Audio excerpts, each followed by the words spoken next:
Donc voilà, bonjour. Merci de m'avoir invité à parler à votre séminaire du LHUB. On entend beaucoup parler de vous en ce moment, d'ailleurs. Alors, Ziggy m'a demandé de parler des infections HPV. Alors moi, évidemment, je suis gynécologue, donc je vais vous parler des infections HPV en gynécologie. Mais en plus, il m'a demandé de parler de l'épidémiologie, de la symptomatologie et des complications cliniques. Mais vous verrez que, en fait, tout ça, à part l'épidémiologie dont je vais vous parler, les symptomatologies, les complications cliniques, les symptômes, il n'y en a pas beaucoup, et les complications cliniques, c'est plutôt de la cancérologie. Donc j'ai en fait un peu modifié le sujet et je me suis dit qu'est-ce qui intéresse des gens qui travaillent au labo, peut-être la manière dont nous on travaille et surtout qu'est-ce qui nous apporte, qu'est-ce que vous nous apportez vous dans notre travail à nous et donc l'importance de votre travail dans la prise en charge de nos patientes. Alors, ah, par contre, ça n'avance pas. Voilà. Alors, je vais commencer juste par parler du classement fréquence et spécificité des HPV virus. Alors, comme vous le savez peut-être mieux que moi, d'ailleurs, il y a à ce jour plus de 240 types d'HPV qui ont été identifiés et ils infectent énormément d'espèces animales. Ça va des reptiles aux mammifères et les HPV qui nous intéressent, nous, gynécologues, c'est ceux qui infectent le col et ils appartiennent tous au genre alpha. Alors ces HPV, on va les classer de différentes manières, ça dépend un peu des gens et des différentes sociétés, mais soit ils vont être classés en cutanés ou génitaux, ou en fonction de leur caractère oncogène, ou encore en fonction des familles auxquelles ils appartiennent. Alors ces classifications, elle n'est pas absolue, parce qu'on sait que le type cutané peut se retrouver dans l'épithélium génital ou oral et vice-versa, et que le caractère oncogène, eh bien, ce n'est pas un tout ou rien, mais une échelle de gris. Alors voici à titre informatif juste les familles, la classification en fonction des familles de HPV. Voici la classification qui nous intéresse le plus, que ce soit nous ou vous. C'est la classification de l'IARC qui classe les types d'HPV oncogènes. Alors il y a 12 types, dont les plus connus, on en reparlera pendant cette présentation, sont les 16-18. Enfin, il y a les HPV probablement oncogènes, le type 68, et les HPV possiblement oncogènes, il y en a 7 différents. Alors, on les classe aussi, comme je vous ai dit, suivant le site d'infection. Il y a ceux qui infectent la muqueuse. Là, il y a les HPV haut risque qui vont donner les cancers, qui vont donner les lésions dysplasiques de haut grade ou les lésions dysplasiques de bas grade. Ensuite, les HPV à bas risque qui vont donner les condylomes génitaux dont on va parler, la papillomatose laryngée chez l'enfant et les lésions dysplasiques de bas grade. Et puis, il y a les HPV qui infectent la peau, qui sont les verrues des mains ou des pieds que vous connaissez. Alors, la transmission du HPV. Alors, tout d'abord, ce HPV, c'est en fait étrangement, parce que finalement, il n'est pas si connu que ça. Nous, la plupart des patientes qui viennent nous voir sont un peu surprises, même si les choses vont mieux, de savoir qu'elles sont infectées par ce virus. Elles n'en avaient pas toujours entendu parler, bien que depuis l'apparition du vaccin, on en parle beaucoup plus. Mais c'est en fait l'infection sexuellement transmise la plus fréquente, que ce soit chez l'homme ou chez la femme. Il y a 60% de risque de transmission par rapport sexuel. Donc, par comparaison, c'est 0,1% pour le HIV en moyenne, c'est 20% pour le chlamydia, c'est 40 à 50% pour le gonocoque et c'est 60% pour la syphilis. Donc, c'est une IST extrêmement contagieuse et la prévalence est évidemment la plus élevée chez les jeunes adolescentes et chez les jeunes adultes qui commencent leur vie sexuelle. Et comme je l'ai dit, la plupart de ces infections, elles sont totalement asymptomatiques. C'est pour ça que le sujet des symptômes va être un peu difficile à développer et il n'y a pas de manière de le détecter au niveau clinique. Alors, sauf quand c'est trop tard, on en parlera. Mais donc, la première infection, elle arrive souvent après le début de l'activité sexuelle et elle augmente effectivement, comme toutes les infections sexuellement transmises, avec le nombre de partenaires et l'incubation dure de 3 mois à plusieurs années. Alors voici une étude assez ancienne, mais qui est une des études la plus importante pour montrer l'importance de la prévalence de ce virus HPV. C'est une étude danoise et vous voyez que dans la tranche d'âge 17-25 ans, on a jusqu'à 60% de ces jeunes adultes qui vont être infectés. Donc vous voyez que cette prévalence, elle est énorme. on voit qu'au fur et à mesure du temps, elle va diminuer progressivement et qu'on va arriver à 45 ans à 10-15%, ce qui reste quand même une prévalence encore importante. Alors on estime qu'il y a à peu près 90, 80 à 90% des gens sexuellement actifs qui vont être en contact avec l'HPV. Alors, c'est bizarre à dire, mais c'est quelque chose de rassurant quand on explique ça aux patientes, qu'on leur dit qu'elles sont infectées par un virus sexuellement transmis. Je veux dire, de dire que ben voilà, la prévalence est importante, qu'il y a beaucoup de gens, ça les rassure un petit peu. On estime même que probablement tous les gens sexuellement actifs sont en contact avec l'HPV. Simplement, on ne dose pas, on ne teste pas tous les types d'HPV. Et on sait qu'on peut tomber dans des phases où l'HPV n'est pas présent, puisqu'heureusement, on s'en débarrasse souvent. Quelques autres études qu'on va survoler puisque c'est la partie épidémiologique. Une étude aux États-Unis qui montre qu'il y a 40% de prévalence pour tous les types d'HPV et 20% pour les types à haut risque. Une autre qui montre l'incidence cumulative chez des jeunes femmes après leur premier rapport sexuel. Vous voyez qu'elle est de 29% après un an et de 50% après 3 ans. C'est vraiment énorme. Chez des très jeunes femmes en Ouganda, on a une prévalence de 75% et chez des universitaires en Grande-Bretagne, on a une prévalence du haut risque qui est proche des 20%. Comment se fait-il que cet HPV soit aussi présent? Eh bien, il se transmet donc par contact sexuel et par contact génito-génitaux. Alors là, j'entends contact génital, on parle de la vulve, du vagin et de l'anus, mais aussi contact manuel génital et contact oral génital. On sait aussi que ce virus peut se retrouver, par exemple, dans le col des patientes sans qu'il y ait de rapport sexuel avec pénétration. On va y revenir. On sait que le préservatif va diminuer la transmission, mais il n'est pas totalement protecteur, ce qui explique probablement cette prévalence énorme. Alors, il y a aussi des voies non sexuelles. Ces voies non sexuelles sont beaucoup plus difficiles à documenter, beaucoup plus difficiles d'avoir des certitudes. Pourquoi? Parce que vous savez mieux que moi que ce virus, c'est une PCR pour le détecter. Est-ce qu'il est infectant sur les endroits qu'on détecte? Est-ce qu'on peut faire confiance à l'anamnèse des gens, aux informations qu'ils vont nous donner dans les études? C'est évidemment très difficile de savoir, mais on sait qu'il y a des transmissions mère-enfant. Il y a des transmissions par des objets, des sous-vêtements éventuellement, des échanges de gants de toilette, des sondes, par exemple, vaginales d'échographie. Moi, je pense qu'il est extrêmement important pour nous, gynécologues, de bien désinfecter nos sondes entre chaque patiente, les gants chirurgicaux et éventuellement même nos pinces à biopsie qu'on utilise, comme vous allez le voir plus tard. Alors, pour aller un peu plus dans les détails à propos de ces facteurs de transmission, donc je vous ai parlé de la patiente qui n'a jamais eu de rapport avec une possibilité de développer des HPV oncogènes au niveau de son col, voire des cancers du col, mais évidemment avec une prévalence bien moindre. De nombreuses publications qui démontrent cette transmission du HPV par les sextoys.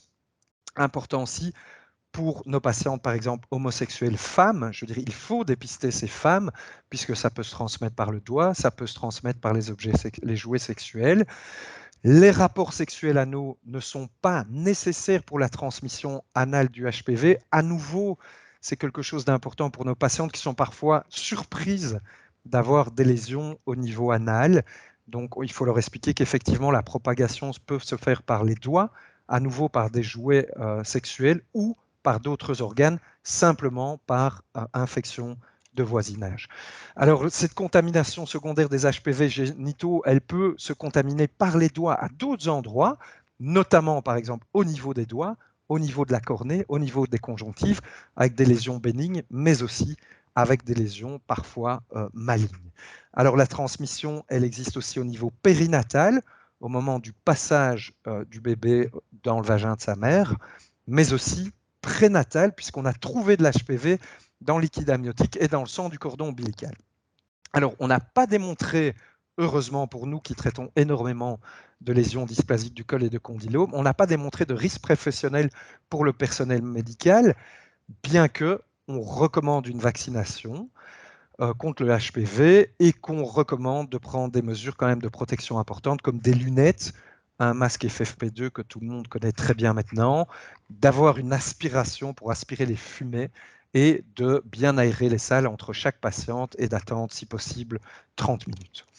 Alors, et le préservatif dans tout ça, ça c'est des questions évidemment de notre quotidien qui sont hyper fréquentes chez nos patients qui viennent nous voir, qui se demandent en fait si leur vie sexuelle est finie, puisqu'il y en a qui ont extrêmement peur de transmettre ce virus à leur partenaire ou leur futur partenaire. Alors ce préservatif, il va diminuer le risque d'acquisition du HPV, mais vous voyez qu'il y a peu d'études, notamment une étude sur 82 femmes, mais il ne va pas le supprimer complètement. On sait que le risque d'infection va diminuer de 70% si on l'utilise chaque fois par rapport à une utilisation dans moins de 5% des cas. On sait aussi qu'il va augmenter la clearance du virus et qu'il va augmenter le taux de régression des néoplasies, que ce soit chez la femme et chez l'homme.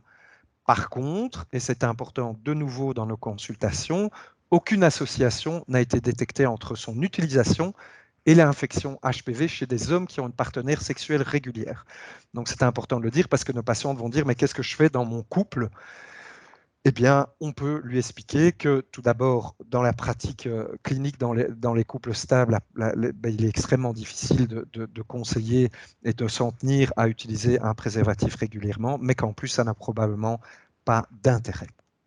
Alors, je vais passer maintenant à la partie clinique pour les HPV non oncogènes, donc l'HPV 6 et 11 principalement, qui provoquent les condylomes, et dire juste quelques mots de ces condylomes. Alors, une petite revue systématique qui a été publiée en 2013 montre que l'incidence annuelle, elle varie évidemment suivant les populations étudiées, les pays, mais on est à 160 en Espagne, à 290 au Royaume-Uni pour 100 000 et on a une prévalence qui va varier de 0,15 à 0,18%.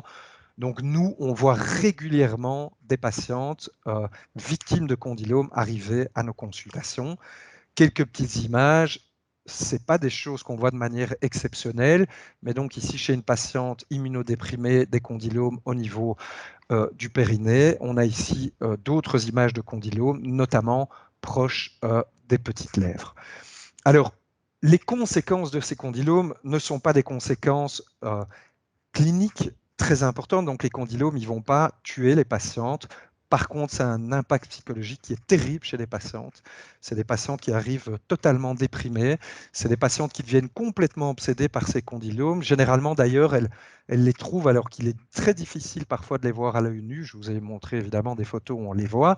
Et surtout, ce sont souvent des femmes jeunes qui débutent leur vie sexuelle et affective et elles ont directement une image négative et sale de leur propre sexualité, du rapport sexuel. Et donc, c'est extrêmement difficile à gérer au niveau psychologique. Alors, de plus, les traitements sont parfois longs, ils sont souvent douloureux. Donc, qu'est-ce qu'on a comme traitement? Je ne vais pas rentrer dans les détails, mais il y a des crèmes, il y a des immunostimulateurs de l'immunité locale comme l'Aldara, des crèmes de type chimiothérapie comme l'Effudix, c'est du 5-FU. C'est des crèmes qu'on doit appliquer pendant plusieurs mois, 2-3 fois par semaine.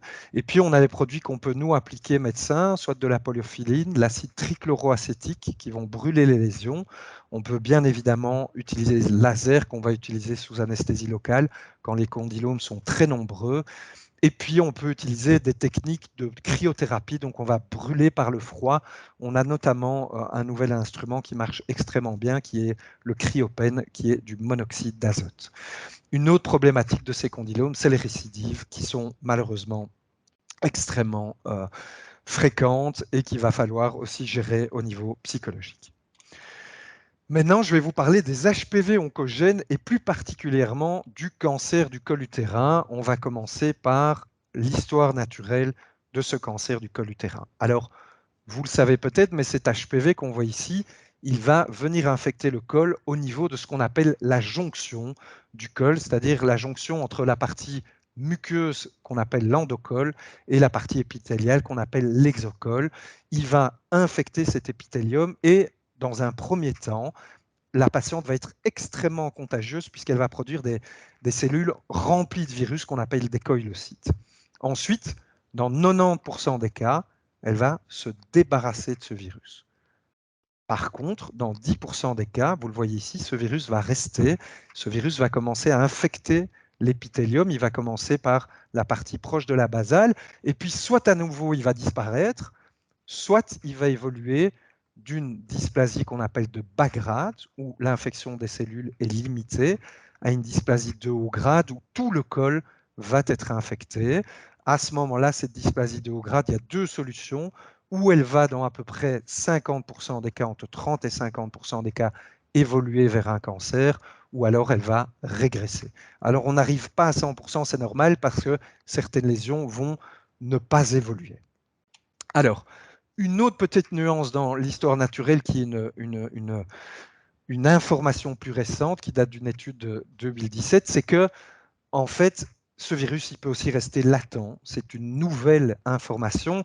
C'est-à-dire qu'avant, on pouvait dire chez une dame éventuellement de 55 ans, chez qui on avait eu un test HPV, qui n'avait plus de partenaire, et chez qui le test était négatif, qu'en fait, elle pouvait être tranquille. En fait, non. On sait que chez certaines patientes, ce virus va être latent, va rester indétectable, mais peut, à un moment de la vie, se remettre à être sécrété et à créer des dysplasies. Alors, qu'est-ce qui va favoriser l'évolution de la dysplasie vers le cancer du col? Alors, il y a bien sûr, et on y reviendra parce que c'est très important, et ça vous concerne, c'est le type d'HPV qui va infecter la patiente. Et bien sûr, est-ce qu'il va persister ou non?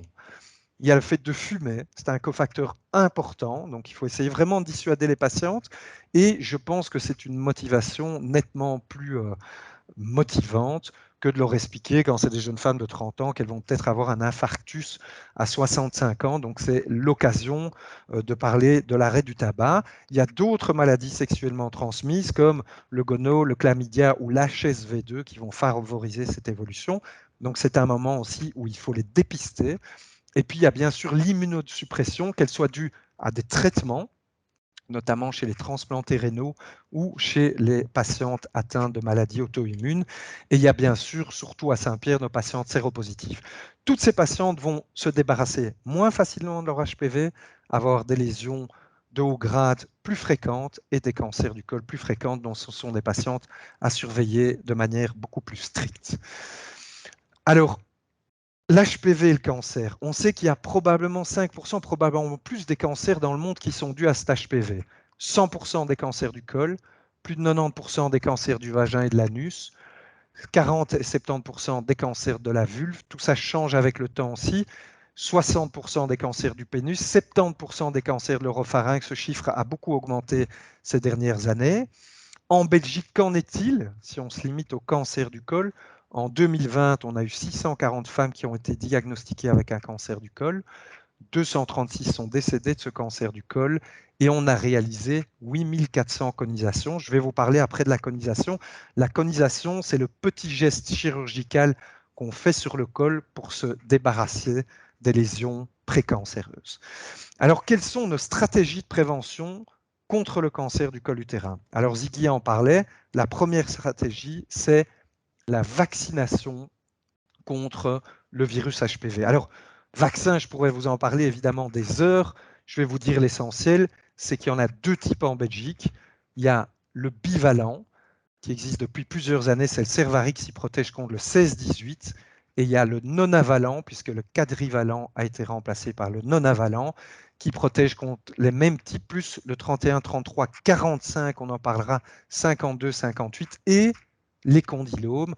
Donc c'est vrai que c'est un vaccin qu'on va favoriser pour nos patientes. C'est aussi le vaccin qui est proposé par la vaccination scolaire, que ce soit en Flandre ou en Belgique francophone. Il faut juste savoir que celui-ci coûte 135 €, alors que le bivalent coûte 70 € et que donc quand on est en dehors des indications de remboursement, eh bien, il peut être trop difficile pour nos patientes d'acheter le non-avalent. Parlons-en de cette indication de remboursement. Vous allez voir que ce n'est pas extraordinaire. Remboursement, il est juste gratuit en vaccination scolaire ou chez le médecin en première année secondaire pour les néerlandophones, en deuxième année secondaire pour les francophones et les bruxellois. Et ça, c'est pour les filles et les garçons. Pour les garçons, c'est la seule manière d'être remboursé. Donc, si vous avez des garçons que vous voulez vous faire vacciner, ne ratez pas ce moment. Pour les filles, il est partiellement remboursé, mais quand même, il coûte juste 10 € jusqu'à 18 ans compris. Alors, comme je vous ai dit, cette vaccination scolaire, elle a lieu en première et deuxième, et ce sera 2 doses. Donc, pour les jeunes jusqu'à 15 ans, on ne donne que 2 doses. Au-delà de 15 ans, il est recommandé de donner 3 doses de vaccin. C'est 2 doses à 0 et 6 mois d'intervalle en général. Deuxième stratégie pour éviter le cancer du col, c'est le dépistage. Alors, quelles sont les techniques de dépistage? La technique de dépistage qui est la méthode de référence chez nous, c'est le frottis cervico-utérin. J'espère que la plupart des femmes qui écoutent ce séminaire ont déjà été faire un frottis de col, parce qu'évidemment, c'est très important. Mais vous voyez que la sensibilité de ce frottis, elle n'est que de 60%. On y reviendra aussi. Donc, les résultats du frottis, ça peut être quoi? Donc la patiente va faire son frottis, on reçoit des résultats, nous, par courrier, soit le frottis est normal, soit le frottis montre ce qu'on appelle une dysplasie de bas grade, un cil low grade, soit une dysplasie de haut grade, un cil high grade, soit les résultats nous reviennent avec des cellules atypiques squameuses. Et à ce moment-là, j'y reviendrai parce que ça vous concerne évidemment, on peut faire un test HPV, soit des cellules atypiques glandulaires, et on peut aussi, dans ce cas, faire un test HPV. Alors, quelles sont les stratégies de dépistage? On a vu les techniques, maintenant on va parler des stratégies. En Belgique, le dépistage est ce qu'on appelle opportuniste, c'est-à-dire qu'il n'y a absolument rien d'organisé, c'est-à-dire que seules sont dépistées les femmes qui vont chez leur médecin traitant ou leur gynécologue, et on voit que malheureusement, ça ne couvre pas 60% des femmes, ce qui veut dire que 40% des femmes ne se font pas dépister, et en général, c'est les femmes les plus défavorisées. Et donc, ça veut dire qu'à la garde, de temps en temps, quand on est gynécologue, on va voir une femme qui vient parce qu'elle a des pertes de sang et qu'on découvre des cancers du col. Alors, ce dépistage, il est recommandé entre 25 et 65 ans. Il est fait par cytologie. Cette cytologie est remboursée une fois par 3 ans.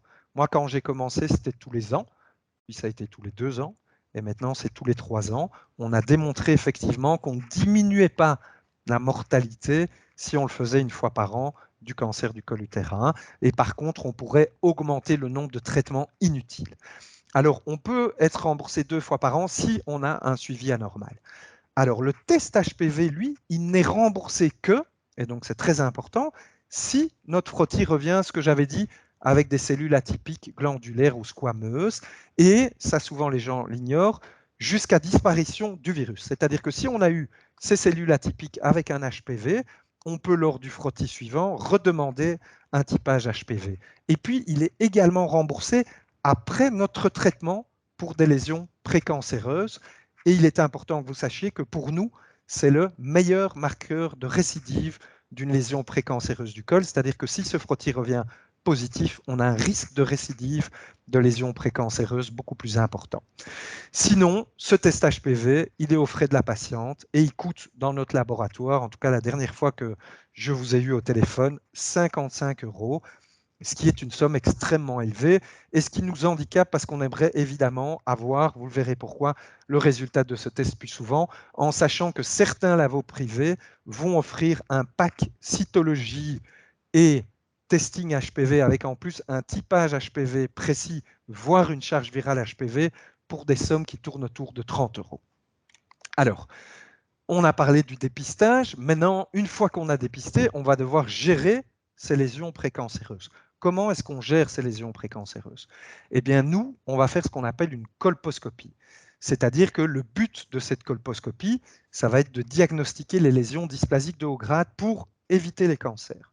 J'espère que vous me suivez toujours. Ce qui est difficile dans le séminaire à distance, c'est que personne ne peut me répondre. Alors, le but, c'est de diagnostiquer ces lésions dysplasiques de haut grade. Et donc, ça consiste en quoi? Ça consiste à regarder le col des patientes au microscope en mettant différents types de réactifs qui vont faire apparaître sur ce col des lésions de haut grade. Si on voit des lésions apparaître, on va les biopsier. Vous voyez ici le microscope, on va les biopsier à l'aide de cette pince à biopsier. Alors, c'est évidemment un examen relativement désagréable, comme vous pouvez l'imaginer. Alors, voici un exemple de colposcopie. Ça, c'est un col, vous voyez, il est normal, on n'a rien mis dessus. Je mets ensuite mon acide acétique et vous voyez apparaître ces lésions blanches, ici un peu partout. Ça, ce sont typiquement des lésions dysplasiques de haut grade. On met un deuxième type de réactif qui n'est pas indispensable dans ce cas-ci, mais qui au contraire colorie le col en brun foncé, le col sain, et les lésions dysplasiques restent claires. Ensuite, on va biopsier ce col à différents endroits et on va avoir donc les résultats de notre biopsie. Alors, chez qui faut-il faire ces colposcopies?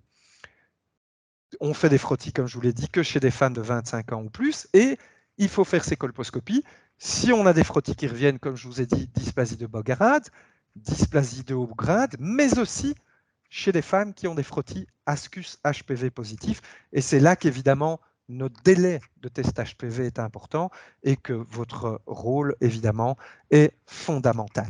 Alors, pourquoi? Parce que si vous regardez ce tableau, il montre le taux de lésions dysplasiques de haut grade, c'est les CIN2 et CIN3, et de cancer du col, en fonction de la cytologie donc de notre frottis. Et vous voyez que ici, si on a un frottis comme vous avez atypique avec les atypies des cellules squameuses et un HPV positif, on a 18% des patientes qui vont avoir une dysplasie de haut grade ou un cancer. Donc vous voyez que c'est presque une patiente sur 5. Par comparaison, vous voyez que si l'HPV est négatif, on ne doit pas faire de colposcopie. C'est pour ça qu'on a vraiment besoin de ce résultat, parce que ce taux est de 1%. Par comparaison, vous voyez que dans les lésions de bas grade, donc nos frottis qui vont revenir pour des L-SIL, donc des SIL low grade, on a 16% de haut grade.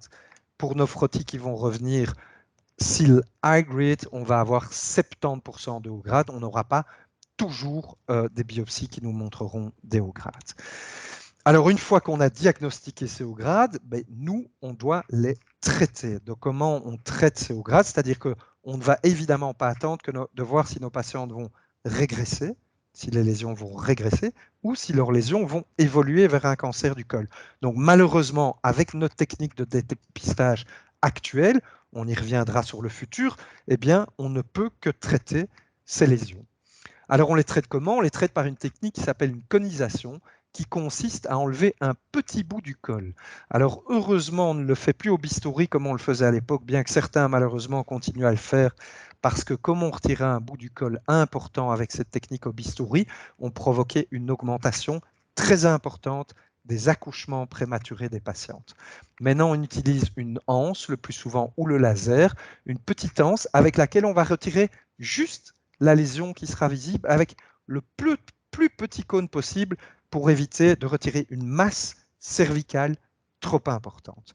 Ça, c'est la première technique, c'est la technique classique. La deuxième qu'on utilise à certains endroits, et notamment nous à Saint-Pierre, dans certaines conditions, c'est la cryothérapie, c'est-à-dire qu'on va mettre des sondes sur le col qui vont traiter les lésions par du froid. Et avec cette technique, on n'a pas d'augmentation du risque de prématurité, mais elle n'est pas applicable pour toutes. On la réserve à certaines patientes. Alors, maintenant, je vais parler de l'intérêt du test HPV dans le dépistage, parce qu'il est fondamental, cet intérêt. Vous avez vu que la cytologie, ce n'est pas un test très sensible. Elle ne permet de détecter que 80% des lésions de CIN2, c'est-à-dire qu'on va passer à côté de 20%. En plus, cette cytologie, elle va dépendre de l'anapathologiste qui va analyser le frottis et de la qualité du prélèvement. C'est-à-dire que nous, parfois, on tombe sur des cols extrêmement inflammatoires ou quand on va faire notre frottis, les cols vont saigner. Parfois des cols infectés, il va y avoir un mélange de bactéries, de cellules épithéliales et de sang, et que donc c'est des frottis qui sont beaucoup plus durs à analyser. Tandis que le test HPV, lui, il est significativement plus sensible que la cytologie. Pour dépister ces lésions CIN2+, il a une sensibilité de 96%. Et c'est pour ça que depuis 2015, et dans la majorité des pays voisins, même en France depuis 2 ans, on a recommandé en première intention chez les femmes de plus de 30 ans de faire un dépistage avec l'HPV en première intention et plus avec la cytologie. Alors pourquoi pas chez les femmes de moins de 30 ans? Parce qu'évidemment la prévalence est tellement énorme qu'on risque de faire énormément d'examens inutiles à ces patientes, de les voir en colposcopie alors que ce n'est pas nécessaire, et en plus parce que ce ne serait pas du tout rentable au niveau financier. Donc, c'est recommandé depuis 2015, on est en 2022 et rien n'a absolument bougé en Belgique. Une autre chose fondamentale dans le testing du HPV, je vais vous montrer pourquoi c'est fondamental, c'est de typer ces HPV. Et c'est pour ça qu'évidemment, je suis assez demandeur que vous puissiez le faire et qu'on n'ait pas juste 16 ou 18 et autres, bien que cela nous aide déjà pas mal. Mais si vous regardez ici ces courbes, qui c'est vraiment une étude extrêmement importante, vous voyez que Si on prend l'HPV-16 ici en bleu foncé, l'HPV-16, on va le trouver dans 20% des frottis normaux.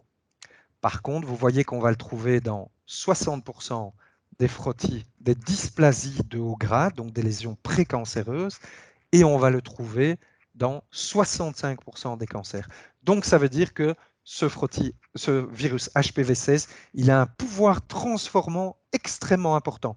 C'est-à-dire que quand on l'a, on s'en débarrasse beaucoup plus difficilement.